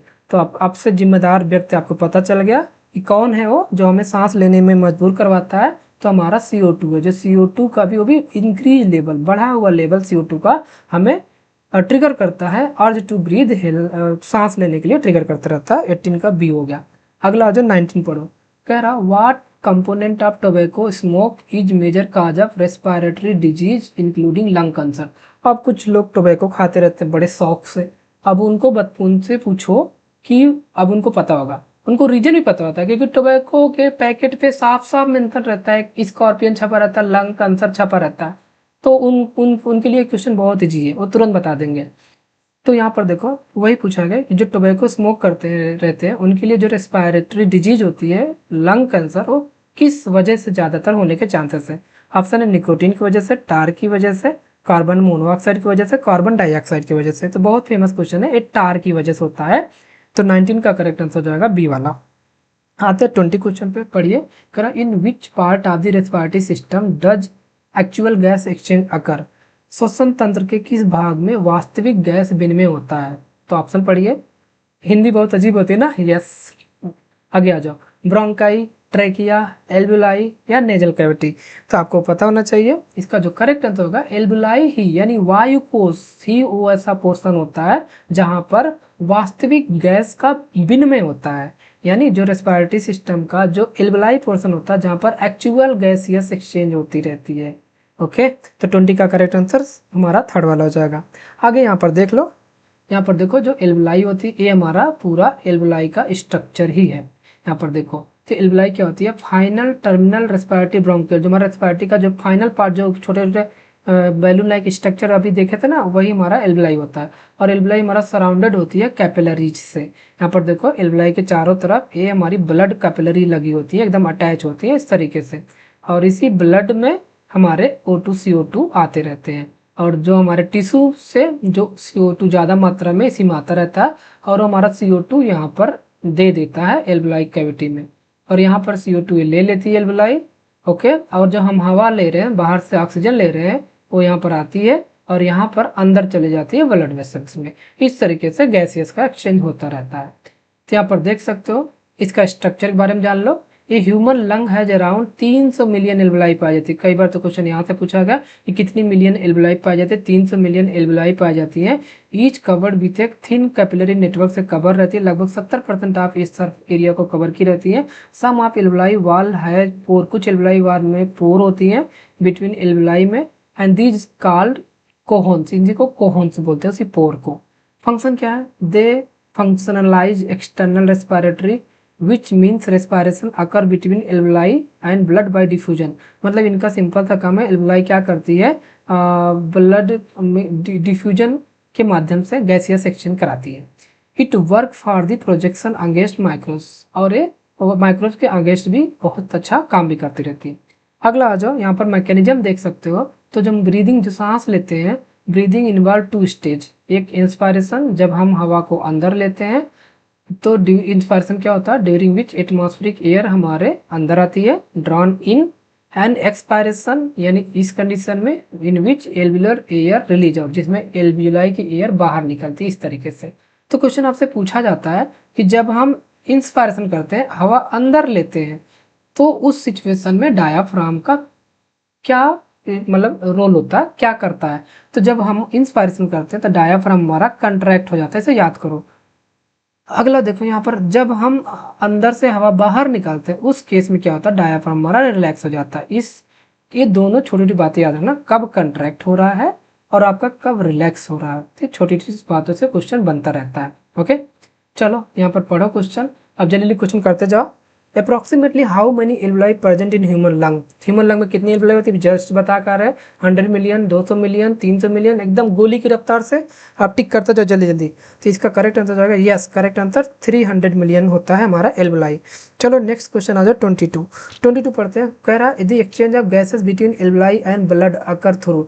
जो गैसेस एक्सचेंज हो रहा है एल्वुलाई एंड ब्लड के बीच में किसके थ्रू हो रहा है। ऑप्शन पढ़ो, active transport, diffusion, osmosis, filtration. कुछ बच्चे तो मुस्कुरा रहे हैं, कह रहे हैं सर अभी यही सब बता के वही सब क्वेश्चन करा दे रहे, कितना इजी हो जा रहा है। यस, यहाँ हम रैंक थोड़ी, यहाँ गलतियों को और पढ़ने को तरीका को समझ रहे हैं। यहाँ से आप समझो, जो गलतियाँ कर सकते हो उसको सीखो और एग्जाम में जाके वहाँ अपना दिमाग लगाना है। टेंशन ना लो, मॉडल पेपर भी करवाएंगे। उस मॉडल पेपर जब स्टार्ट करेंगे तो उसमें हम हिंट बिल्कुल नहीं देंगे, एक्सप्लेनेशन बिल्कुल नहीं देंगे। वहाँ पर आपको डायरेक्ट क्वेश्चन मिलेगा और उसका मतलब ऑप्शन मिलेगा, आपको बस आंसर टिक करना रहेगा, तो वहाँ पर पूरा दिमाग लगाना। लेकिन अभी हम आपको पूरा कॉन्सेप्ट पढ़ा रहे हैं, तो साथ में पढ़ते रहो और क्वेश्चन करते रहो। तो इसका करेक्ट आंसर हो जाएगा, क्या हो जाएगा, डिफ्यूजन हो जाएगा, राइट। 22 का सेकंड वाला हो जाएगा। आगे जो 23 पढ़ो। ड्यूरिंग इनहेलेशन, इनहेलेशन मतलब जब हम हवा अंदर ले रहे हैं, तो what happen to the diaphragm, तो डायाफ्राम के साथ क्या हो रहा है। देखो सब बातें वही जो पढ़ा है वही सब क्वेश्चन आते रहते हैं। ऑप्शन पढ़ो। इट रिलैक्स हो जाता है, इट कंट्रैक्ट हो जाता है, या एक्सपेंड हो जाता है, या कोई चेंज नहीं होता है। ऐसा कैसे कोई चेंज नहीं होगा, बिल्कुल हटा दो, डिलीट कर दो एकदम। हाँ, ऑप्शन एक्सपेंड हो रहा था, अभी तो पढ़ा क्या एक्सपेंड हो रहा था, हाँ नहीं नहीं एक्सपेंड नहीं हो रहा था, बिल्कुल बच्चा सही बोल रहे हो। रिलैक्स नहीं, रिलैक्स तो नहीं हो रहा था। तो जब हम हवा अंदर ले रहे थे तो डायाफ्राम हमारा कंट्रैक्ट हो रहा था, यस। यहाँ पर देख सकते हो, जब हम हवा अंदर ले रहे हैं तो हमारा डायाफ्राम क्या हो रहा है, कंट्रैक्ट हो रहा है। तो यही इजी क्वेश्चन आपको पूछा जाएगा आपके एग्जाम में। यस, इजी लग रहा है, लेकिन वहाँ दिमाग एक सब्जेक्ट लेके थोड़ी जाते हैं हम लोग। हाँ, स्टूडेंट के साथ यही तो प्रॉब्लम होती है, वो एक सब्जेक्ट लेके नहीं जाता दिमाग में, उसको पूरे अपने डिप्लोमा इन फार्मेसी का सारे सब्जेक्ट को दिमाग में लेके बैठना होता है। तो एग्जाम के टाइम में कंफ्यूजन क्रिएट होता है, क्योंकि पता तो सब होता है, लेकिन वहाँ जो गलतियाँ होती है कंफ्यूजन की वजह से, बहुत सारी गलतियाँ हम आते हुए क्वेश्चन में गलत करके आते हैं। तो उसी कंफ्यूजन को दूर करने के लिए बार बार हमें रिविजन करना होता है, तो रिविजन पे ध्यान देना आप लोग। चलो, इसका करेक्ट आंसर मिल चुका, कंट्रैक्ट होगा। आगे चलते 24 पढ़ो। पूछा गया, what is the term for the process of breathing out air from the lung. अब कह रहा है कि उस टर्म को क्या बोलोगे जिसमें आप ब्रीदिंग आउट कर रहे हो एयर को, लंग से हवा को बाहर निकाल रहे हो। तो लंग से हवा को बाहर निकालना, ऑप्शन पढ़िए क्या कहलाएगा, इनहेलेशन, एक्सलेशन, रेस्पिरेशन, वेंटिलेशन। तो देखो, जब किसी को बाहर भगाना हो तो क्या बोलते हो, चलो एग्जिट हो जाओ। हाँ, कोई आपके कमरे में बार बार आके परेशान करा, उसको क्या बोलोगे, चलो एग्जिट हो जाओ। हाँ, अगर कोई आपका बहुत ही मनचाहा इंसान है, अगर उसको क्या बोलो, चलो अंदर आ जाओ, इन आ जाओ। तो यहाँ पर देखो भाई, वही करा, आप किसी चीज को ब्रीदिंग आउट करो, एयर को ब्रीद आउट करो, तो क्या कर रहे हो, एग्जिट करा रहे हो, एक्सेल करा रहे हो, मिल गया आंसर। ऐसे दिमाग लगाओ। चलो आ जाओ, नेक्स्ट 25 पढ़ो। करा the respiratory system help regulate body pH by controlling the level of. अब कह रहा हमारा रेस्पिरेटरी सिस्टम जो होता है वो हेल्प करता, रेगुलेट करता बॉडी पीएच, किस किस चीज को, किस लेवल को कंट्रोल करके, यानी स्वतंत्र तंत्र किसके स्तर को नियंत्रित करके शरीर के पीएच विनिमय को विनिमय में करने में मदद करता है, पीएच को मेंटेन करने में मदद करता है। ऑप्शन पढ़ो, कार्बन डाइऑक्साइड, ऑक्सीजन, नाइट्रोजन या हाइड्रोजन। तो आप लोग इसको पता होगा, जो हमारा CO2 होता है उसी लेवल को रेगुलेट करके हमारा रेस्पिरेटरी सिस्टम पीएच को मेंटेन करता रहता है। आगे 26 पढ़ो। कह रहा, what define the breathing rate को कौन डिफाइन करता है। इसमें चारों ऑप्शन में से ब्रीदिंग रेट क्या होती है, volume of air inhaled, number of breath per minute, speed of heart beat. इसको तो गुस्से में काट दो, level of oxygen in blood. तो ब्रीदिंग रेट क्या होता है, वॉल्यूम ऑफ एयर इनहेल, जो हम हवा अंदर लेते हैं, क्या ये होता है, number of breath per minute, एक मिनट हम कितनी बार सांस ले रहे हैं, यस बिल्कुल सही जवाब बच्चा। Number of breathing per minute को बोलते हैं ब्रीदिंग रेट। ओके, नेक्स्ट आ जाओ 27 करा, which nerve ending in the pharynx are responsible for sensation of taste. कह रहा, स्वाद के अनुभव के लिए ग्रसनी में कौन तंत्र जिम्मेदार होती है, यहाँ अंत नहीं तंत्र होगा। ओके, ऑप्शन पढ़ो, optic nerve, olfactory nerve, vagus nerve, auditory nerve. तो इसमें जो हमारा ऑल्फैक्ट्रिक नर्व होती है यही हमारा रिस्पॉन्सिबल होती है सेंसेशन इन टेस्ट के लिए। 27 का बी वाला हो जाएगा। ओके, अरे वही जो घर में खाना पूड़ी बनती है, पूड़ी बनते ही आप जो महक आप सेंस कर रहे हो टेस्ट के प्रति, वो सब यही ऑल्फैक्टिक नर्व के अकॉर्डिंग होता है। आ जाओ नेक्स्ट 28 पे आ जाओ। तो कह रहा है, inhalation occur when gas pressure with in lung. कह रहा है, जब सांस लेना तब होता है जब फेफड़ों के भीतर गैस का दबाव कैसा होता है। देखो, सांस तभी ले पाते हैं हम अंदर जब हमारे लंग के अंदर गैस का प्रेशर में चेंज हो। अगर दोनों बाहर भी प्रेशर है सेम हो जाए और अंदर भी प्रेशर सेम हो तो गैसियस एक्सचेंज होगा नहीं। हमेशा देखना, किसी चीज का एक्सचेंज तभी होता है जब किसी के पास या तो कमी होगा या तो किसी के पास बहुत ज्यादा होगा। अब एक गरीब को दान कौन दे सकता है, अमीर ही दे सकता है कि नहीं, ऐसा तो है नहीं एक गरीब अमीर को दान दे देगा, नहीं देगा। तो यही होता है, जहां पर प्रेशर कम होगा उसी जगह पे बाहर जहां प्रेशर ज्यादा होगा, जैसे मान लो ये हमारा क्या है, लंग है, ओके, और ये हमारा ट्रैकिया। अब देखो, तो जैसे ही लंग के अंदर हमारा क्या होगा, प्रेशर कम होगा और बाहर प्रेशर ज़्यादा होगा। तो यहाँ यहाँ पर इस प्रेशर को भरने के लिए बाहर से ज़्यादा मात्रा से कम मात्रा की तरफ हवा अंदर आनी शुरू होगी। तो यही आपको क्वेश्चन पूछा गया, inhalation occur when gaseous pressure with in lung क्या हो जाए, यहाँ पर लंग के अंदर गैसियस प्रेशर क्या हो जाए, ज़्यादा कि कम, आप तो बता दो, इतना हिंट दे दिया। जब बाहर से अंदर कब आएगा, जब अंदर क्या होगा, प्रेशर की कमी होगी। यस बिल्कुल बच्चा, आप समझ चुके हो। तो इसका जो करेक्ट आंसर हो जाएगा, राइट आंसर डिक्रीज। जब लंग के अंदर प्रेशर, गैसीय प्रेशर कम होगा तभी तो बाहर से हवा अंदर आएगी। यस, 28 का करेक्ट आंसर डी वाला हो जाएगा। चलो 29 पढ़ो। Oxygen is mainly transported in blood in the form of, कह रहा जो हमारा ऑक्सीजन होता है वो ट्रांसपोर्ट होता है हमारे ब्लड में किस फॉर्म में, डिजॉल्व इन प्लाज्मा फॉर्म में, ऑक्सी हीमोग्लोबिन फॉर्म में, कार्बा अमीनो हीमोग्लोबिन फॉर्म में, या बाइकार्बोनेट के फॉर्म में। तो इसमें आप देख सकते हो जो ऑक्सीजन, ये हमारा ऑक्सीजन का फॉर्मूला बताओ। अरे सर जी इतना इजी क्वेश्चन मत पूछा करिए। अच्छा बच्चा ठीक है, सॉरी, आपसे कठिन क्वेश्चन पूछेंगे। ऑक्सीजन का फॉर्मूला O2 होता है, ठीक है। तो ऑक्सीजन जब, अच्छा हीमोग्लोबिन का फॉर्मूला बताओ, ये भी तो इजी ही है। तो हाँ, तो ऑक्सीजन और हीमोग्लोबिन आपस में ये हमारा ट्रांसपोर्ट होती है एक साथ मिलके ब्लड में।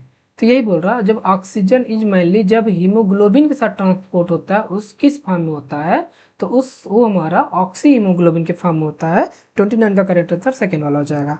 आगे आ जाओ, यहाँ पर देख लो, हमारा जो ब्लड होता है ये जो मीडियम होता है for the transport of O2 और CO2 के लिए, जो O2 होता है उसमें 97% हीमोग्लोबिन ट्रांसपोर्ट होता है और 3% डिजॉल्व प्लाज्मा के फॉर्म में होता है, और ऑक्सीजन का ट्रांसपोर्ट 70% बाइकार्बोनेट के फॉर्म में होता है, 23% हीमोग्लोबिन फॉर्म में होता है और 70% डिजॉल्व प्लाज्मा के फॉर्म में होता है। ये डाटा थोड़ा याद रखना। आगे आ जाओ 30 नंबर क्वेश्चन में, कह रहा carbon dioxide is mainly transported in blood as. अब कह रहा जो हमारा कार्बन डाइऑक्साइड होता है वो ब्लड में किस फॉर्म में ट्रांसपोर्टेड होता है। ओके, तो ऑप्शन पढ़ो, डिजॉल्व CO2 की स्टेट में, कार्बा एमिनो हीमोग्लोबिन के फॉर्म में, या बाइकार्बोनेट के फॉर्म में, या कार्बोनिक एसिड के फॉर्म में। तो अब इसका करेक्ट आंसर बताओ आप लोग। CO2 जो होता है हमारा किस फॉर्म में ट्रांसपोर्ट होता है। तो बच्चा कह रहा कि बहुत टफ क्वेश्चन सर जी, इसका हिंट दे दो। अभी लगा ना टफ, चलो तुमने हिंट बोला तो मैं हिंट दे देता हूँ। यहाँ देखो हिंट दे के अब तो बताओ। यहाँ पर देखो जो हमारा CO2 है, वाटर साथ मिलता है, एंजाइम कार्बोनिक एनहाइड्रेट कन्वर्ट करता है H2CO3 में, और फिर H2CO3 दोबारा कार्बोनिक एनहाइड्रेट की मौजूदगी में हमारा टूट जाता है HCO3 के फॉर्म में। और यही HCO3 हमारा क्या होता है, हमारा जल्दी से बताओ, यही तो हमारा बाइकार्बोनेट। क्यों नहीं बता पा रहे हो, ये तो करेक्ट आंसर जो हमारा हो जाएगा, बाइकार्बोनेट के फॉर्म में कार्बन डाइऑक्साइड ट्रांसपोर्टेड होता है। तो 30 का थर्ड वाला राइट आंसर हो जाएगा। चलो 31 पे आ जाओ। 31 पढ़ते हैं। ऑक्सीजन डिसोसिएशन कर्व के बारे में पूछा गया है, कैसा होता है जो ऑक्सीजन डिसोसिएशन कर्व होता है, किस शेप बताना है। लीनियर होता है, हाइपरबोलिक होता है, सिग्माइड होता है, पैराबोलिक होता है। अगर आप लोग देखे होंगे ऑक्सीजन डिसोसिएशन कर्व, उसका शेप बता सकते हो। अब इसमें भी हिंट अगर चाहो तो मैं दे सकता हूँ, बताओ हिंट चाहिए। हाँ बच्चा करा यस। चलो ये देख लो शेप, अब बताओ ये जो शेप देखो और ये बताओ ये शेप किस शेप में है। ये जो शेप है हमारा सिग्माइड शेप है, देखो सिग्माइड शेप। तो ये हमारा करेक्ट आंसर हो जाएगा थर्ड वाला। ऑक्सीजन डिसोसिएशन कर्व किस शेप में होता, सिग्माइड शेप में होता। आगे आ जाओ, अब क्वेश्चन कह रहा right shift of oxygen dissociation curve is indicate. अब कह रहा ये जो हमारा ऑक्सीजन डिसोसिएशन कर्व है, इधर इधर इधर राइट होता है, हमारा राइट साइड ही राइट होगा ना, राइट बदल थोड़ी जाता है, और इधर हमारा क्या होता है, लेफ्ट होता है, राइट। अब वही कह रहा जब राइट शिफ्ट होगा, अब यही हमारा ऑक्सीजन डिसोसिएशन कर्व अगर हमारा इस साइड शिफ्ट हो जाए, यानी यहाँ से होके यहाँ पे आ जाए, अब पूछ रहा है क्या होगा। ऑप्शन पढ़ो, increase affinity for oxygen, decrease release of oxygen, decrease affinity for oxygen, या नो चेंज, कोई चेंज नहीं आएगा। ये क्वेश्चन कई बार नीट एग्जाम में पूछा गया है, तो ये बहुत फेमस क्वेश्चन है, इसलिए आपके एग्जाम में भी एग्जामिनर रख सकता है। क्या पता जो एग्जामिनर क्वेश्चन बना रहा हो नीट का भी पेपर देख के बनाना शुरू कर दो। एग्जामिनर लोग बहुत ही मतलब वो होते हैं, मतलब जब फ्रस्ट्रेटेड होते हैं, पता लगा घर में लड़ाई करके आए ना, फिर वो सारा क्वेश्चन फ्रस्ट्रेशन अपने क्वेश्चन बनाने में निकाल देते हैं। अभी देखना आरआरबी का क्वेश्चन एकदम पैनल डिस्कशन टाइप का बना दिया, जैसे लग रहा है चार लोग आपस में डिस्कस कर रहे हो, ये क्यों होगा, चलो बच्चे से पूछते हैं, ऐसे क्वेश्चन बना देंगे। तो हर सिचुएशन के लिए रेडी रहना है। तो यहाँ पर देखो, इधर देखो, जो राइट साइड में क्या दे रहा, पार्शियल प्रेशर ऑफ ऑक्सीजन दे रहा, यानी जब हमारा राइट साइड कर्व शिफ्ट होगा तो जो हमारा पार्शियल प्रेशर ऑफ ऑक्सीजन होगा क्या होगा, वो घटता जाएगा। देखो जब हमारा कर्व हमारा इधर राइट साइड शिफ्ट हो गया तो यहाँ पर पहले इस जगह पे पहले हमारी वैल्यू कितनी थी, 40 थी। तो अभी देखो इधर राइट साइड शिफ्ट हो जाएगा तो जो ऑक्सीजन के प्रति अफिनिटी था वो हमारा घटता जाएगा। इसलिए इसका करेक्ट आंसर हो जाएगा डिक्रीज अफिनिटी फॉर ऑक्सीजन। जैसे जैसे कर्व हमारा राइट शिफ्ट होता जाएगा, याद रखना जो हमारा ऑक्सीजन के प्रति अफिनिटी है जो पहले ज्यादा बन के आ रही थी वो हमारी घट के हमारा 40 बन के आएगी। तो इसीलिए जब भी कर्व राइट शिफ्ट कराए आप ये समझ जाना ऑक्सीजन के प्रति अफिनिटी क्या हो रही है, घट रही है। ओके नेक्स्ट आ जाओ, यहाँ पर करेक्ट आंसर हो गया। आगे चलते हैं क्वेश्चन नंबर 33। पढ़ो करा बोहर इफेक्ट रिफर टू। जो हमारा बोहर इफेक्ट होता है किसको रिफर करता है, ऑक्सीजन। पढ़ो increase oxygen affinity at low CO2, decrease oxygen affinity at high CO2, increase CO2 transport, decrease by carbonate formation. तो बोहर इफेक्ट से क्वेश्चन आते रहते हैं, इसका करेक्ट आंसर ढूंढो जल्दी से। नहीं इसमें हिंट नहीं दूंगा ना, बिल्कुल नहीं, इतना ऐसे हिंट दे दे के तुम्हारा दिमाग हो जाएगा कमजोर। चलो अपने अपने दिमाग से इसका आंसर बताओ। तो बोहर इफेक्ट रिफर टू क्या हो जाएगा, decrease oxygen affinity at high CO2। High CO2 पे जब ऑक्सीजन की अफिनिटी घट जाती है इसी को बोलते हैं बोहर इफेक्ट। करेक्ट आंसर हो जाएगा 33 का सेकंड। आ जाओ क्वेश्चन 34 पढ़ो। करा Haldane effect is related to. Option पढ़ो oxygen transport, CO2 transport, nitrogen transport, hydrogen transport. ना बच्चा इसमें भी नहीं दूंगा। तो इसका करेक्ट आंसर जल्दी बताओ, Haldane effect is related to किससे होता है, यस CO2 ट्रांसपोर्ट से हमारा हेल्डन इफेक्ट रिलेटेड होता है।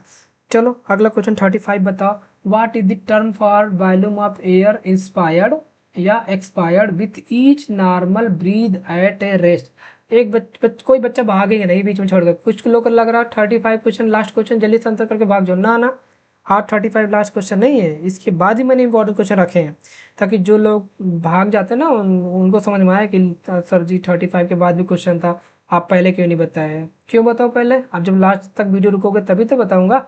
चलो पढ़ो what is term for volume of air inspired या expired with each normal breath at rest. कह रहा जब आप रेस्ट में हो तो जो आप नॉर्मली जो एयर ले रहे हो अंदर और जो बाहर छोड़ रहे हो उसको क्या बोलते हो।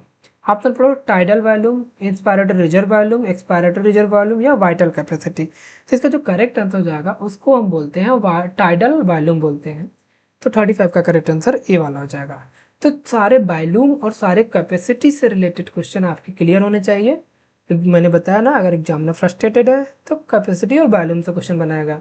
अगर एग्जामिनर एकदम मस्त घर में एकदम अच्छे से टाइम बिता के आया है तो ऐसे हलवा क्वेश्चन पूछ लेगा, विंड पाइप किसे बोलते हैं, कॉमन पैसेज और फूड एंड एयर किसे बोलते हैं, एडम एप्पल कहाँ पाया जाता है, कितने कार्टेन रिंग होती है, ऐसे ही क्वेश्चन पूछेगा। और फ्रस्ट्रेटेड है तो आपसे पूछेगा टाइडल वॉल्यूम में कितना ml होता है, IRB इंस्पायर्ड रिजर्व वॉल्यूम में कितने ml वैल्यू होती है, सब बताओ। तो उस सिचुएशन के लिए भी हम आपको तैयार कर रहे हैं।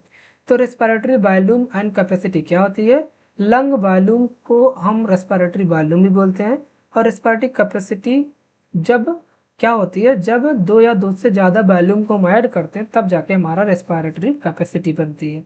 चलो यहाँ पर पढ़ते हैं टाइडल वॉल्यूम पढ़ते हैं क्या होता है। वॉल्यूम ऑफ एयर इंस्पायर्ड, जो इंस्पायर्ड मतलब जो अंदर हवा अंदर लेते हैं, एक्सपायर्ड जो बाहर लेते हैं ड्यूरिंग नॉर्मल इंस्पायरेशन के दौरान, उससे बोलते हैं टीबी। और टीबी अप्रॉक्सीमेटली 500 ml होती है, यानी एक बार में तुम जो सांस अंदर और बाहर छोड़ दिए इतनी देर में वही होगा टीबी। टीबी कर लिया, चलो जल्दी से सांस अंदर बाहर छोड़ो, हो गया टीबी। अरे वो टीबी नहीं, ट्यूबरकुलोसिस वाला टाइडल वॉल्यूम। आगे एक बच्चा कह रहा है सर जी टीबी हो जाता है तो क्यों टाइडल वॉल्यूम हम करें, नहीं वो टीबी नहीं। तो आगे करा अब टीबी पूछ सकता है कि 1 मिनट में कितनी बार हो जाएगा, तो 1 मिनट में लगभग आपका 6000 से 8000 ml हो जाएगा पर मिनट। अब करा सर जी कैसे कैसे कैलकुलेट कर लिया 6000 से 8000 पर मिनट। अरे बच्चा 12 से 16 बार सांस लेते हो ना, हम 1 मिनट में कितनी बार सांस लेते हैं, 12 से 16 बार सांस लेते हैं। अब एक बच्चा काउंट करने बैठ गया अपनी सांस, हाँ चलो तो 12-16 बार, अगर 12 गुणे 5 कर दोगे तो कितना आ जाएगा, 12 पंचे 60 यानी 6000 आ जाएगा पूरा। और इस 16 से जब 5 मल्टीप्लाई करोगे कितना हो जाएगा 8000, तो वहीं से निकाला 6000 से 8000 पर ml। चलो नेक्स्ट आ जाओ IRB क्या होता है, इंस्पायरेटरी रिजर्व वॉल्यूम, यानी additional volume of air a person can inspired by A forcible inspiration. बैठे हो नॉर्मली बैठे हो, जबरदस्ती अंदर सांस लो, इस तरीके से जल्दी से अंदर सांस लो, जबरदस्ती फोर्स करके जितना सांस अंदर ले सकते हो उसको बोलते हैं IRB। और वो कितना ले सकते हो, 2500 ml से लेके 3000 ml तक आप जबरदस्ती अपने अंदर लंग में सांस ले सकते हो। कभी देखते नहीं, जब जो तैराक लोग होते हैं जब अंदर डुबकी लगाते हैं और लंबे डिस्टेंस जाना होता है तो लोग एक लंबी गहरी सांस लेते हैं ताकि ज़्यादा मात्रा में IRB स्टोर कर ले हवा, 2500 से 3000 ml। वो लोग तो और ज़्यादा स्टोर कर लेते होंगे। चलो, तो वही होता है IRB। अगला आ जाओ एक्सपायरेटरी रिजर्व वॉल्यूम। एक्सपायरेटरी यानी अभी क्या करना है, अब उल्टा प्रोसेस करना है। Additional volume of air a person can expire by forcible expiration. अब कह रहा है आप जबरदस्ती सांस को बाहर निकालो। अब जितना सांस बाहर निकाल रहे हो फोर्सफुली, वो जितना वॉल्यूम आप निकाल ले रहे हो उसी को बोल रहे हैं क्या बोल रहे हैं, ERV एक्सपायरेटरी रिजर्व वॉल्यूम। यानी additional volume of air person can expire by forcible expiration. कितना होता है देखो, लेने को तो ज़्यादा ले सकते हो 2500 से 3000 ml, लेकिन निकालने में 1000 से 1100 ml ही निकाल पाओगे। ओके, हाँ, तो इस तरीके से याद करने का आसान तरीका याद रखो। रेजिडुअल वॉल्यूम क्या होती है, volume of air remaining in the lung even after forcible expiration. आप ये वाला ERB कर लिए, ERB करने के बाद भी जो हवा लंग में बची रह जाती है वो बची हवा कितनी होती है, 1100 ml से 1200 ml। हाँ, अच्छा तुम पूरी हवा ही निकाल दो, लंग पिचक जाए मर जाओ, नहीं, ऐसा नहीं करना है। सारी हवा तुम निकालना भी चाहोगे तो नहीं निकाल पाओगे। एक बार पैदा होने के बाद जो हवा पहली बार जो अंदर जाती है, कभी देखा होगा कुछ बच्चे पैदा होते हैं तो रोते नहीं है, इसलिए सबसे पहला बच्चे का हेल्दी सिम्टम्स देखा जाता है, बच्चा पैदा होते ही रोना चाहिए। क्योंकि जब पहली बार बच्चा बाहर आता है, जो अंदर होता है तो सांस अपने लंग से नहीं लेता। डिलीवरी होने के बाद जैसे बाहर आता है, जब पहली बार बच्चा रोता है तो उस टाइम जो सांस अंदर जाती है वही रेजिडुअल वॉल्यूम वो उसके अंदर पूरी लाइफ टाइम रह जाती है और उस रेजिडुअल वॉल्यूम की मदद से वो अंदर पूरा हमेशा बना रहता है। आप रेजिडुअल वॉल्यूम को कभी बाहर निकाल ही नहीं सकते। और वो कितना होता है, 1100 ml से 1200 ml होता है, राइट। नेक्स्ट आ जाओ, अब बात करते हैं रेस्पिरेटरी कैपेसिटी। तो रेस्पिरेटरी कैपेसिटी पढ़ने के लिए सबसे पहले हम इंस्पायरेटरी कैपेसिटी पढ़ते हैं। इसमें क्या होता है, a total volume of air a person can inspire after normal expiration के बाद जो हम हवा बाहर निकाल रहे हैं वो उसको बोलते हैं इंस्पायरेटरी कैपेसिटी। यानी TB के साथ आपको सिंपल सा IRB जोड़ देना है तो आपका मिल जाएगा IC मिल जाएगा। और वही TB 500 ml था और IRB आपका जो आप काउंट कर रहे थे तो 2500 से 3000, तो वही आपका रेंज आ जाएगा 3000 से 3500 ml। इसी तरीके से EC को काउंट कर लो। अब EC में TB के साथ आप ERB जोड़ देना तो 15 से 1600 ml हो जाएगा। या फारसी में आपको क्या जोड़ना है, फंक्शनल रेजिडुअल कैपेसिटी में जितने भी रेजिडुअल वॉल्यूम उसको ऐड कर दो, रेजिडुअल वॉल्यूम और एक्सपायरेटरी रेजिडुअल वॉल्यूम ERC, तो आपका हो जाएगा 2100 से 2300 ml। उसके बाद वाइटल कैपेसिटी क्या हो जाएगा, वाइटल कैपेसिटी में आपका TB IRB ERB हो जाएगा 4000 से 4600 ml हो जाएगा।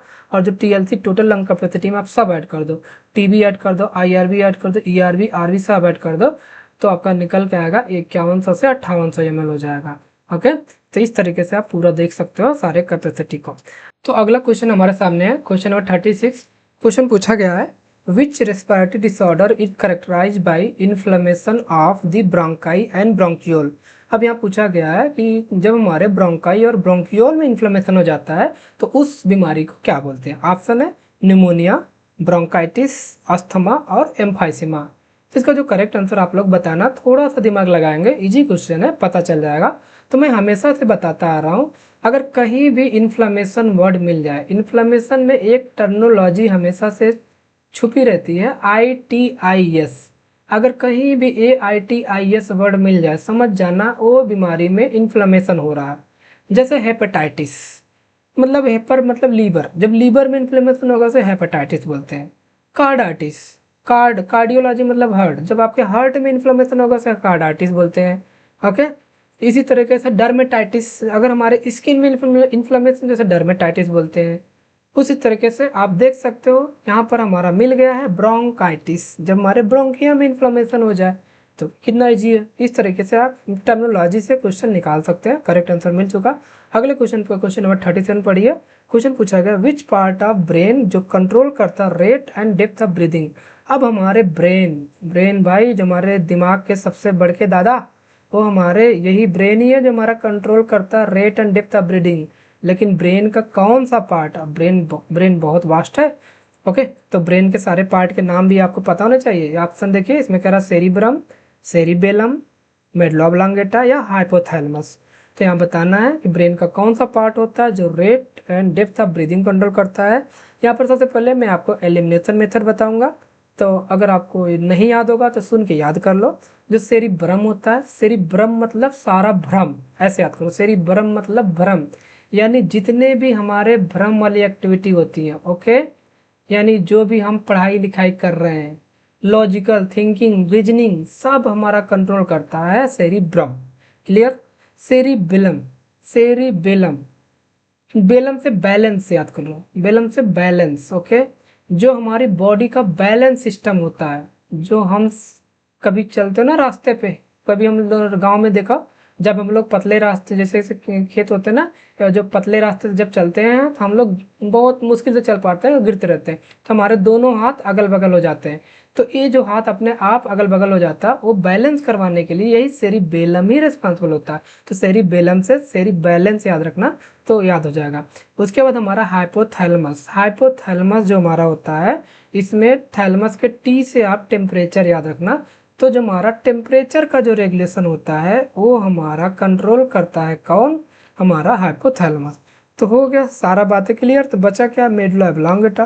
तो मेडुला ऑब्लांगेटा जो हमारा होता है, ये कंट्रोल करता है rate and depth of breathing को। आप कितना नॉर्मली सांस ले रहे हो, कैसे ले रहे हो, वो कंट्रोल करता है मेडुला ऑब्लांगेटा। आगे आ जाओ, क्वेश्चन नंबर 38 है आज का आखिरी क्वेश्चन। पूछा है एक chronic disorder in which alveolar wall are damage. करा एक बहुत पुरानी बीमारी है जिसमें एल्वियोलर का वॉल डैमेज हो जाता है, इसके साथ साथ रेस्पिरेटरी सरफेस एरिया भी घट जा रहा है। तो ऑप्शन बताइए, अस्थमा, निमोनिया, ब्रोंकाइटिस, एम्फाइसीमा। तो अस्थमा में तो डिफिकल्टी इन ब्रीदिंग हो जाता है, इसमें हो नहीं सकता। निमोनिया भी नहीं होगा, और अभी ब्रोंकाइटिस पढ़ के आई हो, इसमें इन्फ्लेमेशन हो जाता है। तो एम्फाइसीमा एक ऐसी सिचुएशन होती है जिसमें जब सरफेस एरिया डिक्रीज की बात करेगा तो एम्फाइसीमा लगाना, क्योंकि एम्फाइसीमा मेनली सिगरेट स्मोकिंग से भी होता है और इसमें एल्वियोलर वॉल डैमेज हो जाते हैं, इसलिए इसका करेक्ट आंसर हो जाएगा 38 का डी वाला। तो इस तरीके से आज हमने डिस्कस किया रेस्पिरेटरी सिस्टम के मोस्ट इंपॉर्टेंट क्वेश्चन, जो कि आपके एग्जाम में काफ़ी हेल्पफुल होगा। तो इस तरीके से आप लोग अपने एग्जाम की प्रिपरेशन अच्छे से करते रहो। तो चलो बताओ आप लोग, आपकी तैयारी कैसी चल रही है? आई होप वीडियो आपको, जो भी लोग लगातार इस सारे वीडियो को देख रहे होंगे, उनके एग्जाम की प्रिपरेशन आई होप मैं लिख के देता हूँ। एग्जाम में वो लोग का सिलेक्शन होने वाला है जो लोग सारा वीडियो प्रॉपरली सही से देख रहे हैं, क्योंकि वीडियो बनाए जा रहे हैं PYQ के बेस्ड पे और सारे एक्सप्लेनेशन के साथ बनाए जा रहे हैं, ताकि आपके एग्जाम के सारे डाउट्स क्लियर हो जाए और आप लोग बिल्कुल भी डीमोटिवेट मत हो। डेली 1 घंटे 2 घंटे रिवीजन करो। रिवीजन करने के बाद आपको सिंपल सा क्या करना है, MCQ प्रैक्टिस करना। MCQ प्रैक्टिस करने के लिए सिंपल सा, बहुत सारे यूट्यूबर होते हैं अपने MCQ वीडियो डालते रहते हैं। आप लोग 5-6 यूट्यूब को टारगेट कर लो, जिनके प्लेलिस्ट को जाके उसको पूरा जो भी आपकी स्पीड रखनी हो 1x 2x, जिसमें आप अंडरस्टैंड कर सकते हो, लगा के जल्दी से सारे MCQ को कवर कर डालो। क्योंकि सारे क्वेश्चन आपके देखना, जब आप जितने क्वेश्चन लगा रहे होगा सब आपके सामने वही क्वेश्चन घुमा फिरा के आने वाला। और ये जो यूपी SSSC फार्मासिस्ट बहुत ज़्यादा डिफिकल्ट एग्जाम नहीं होने वाला, आपका सिलेक्शन 100% होगा। अच्छा करते रहो, रिविजन करते रहो। हम लोग मिलेंगे अगले वीडियो के साथ इसी सीरीज में, तब तक लिए मिलते हैं एक नए वीडियो के साथ। Thank you so much, bye bye, take care.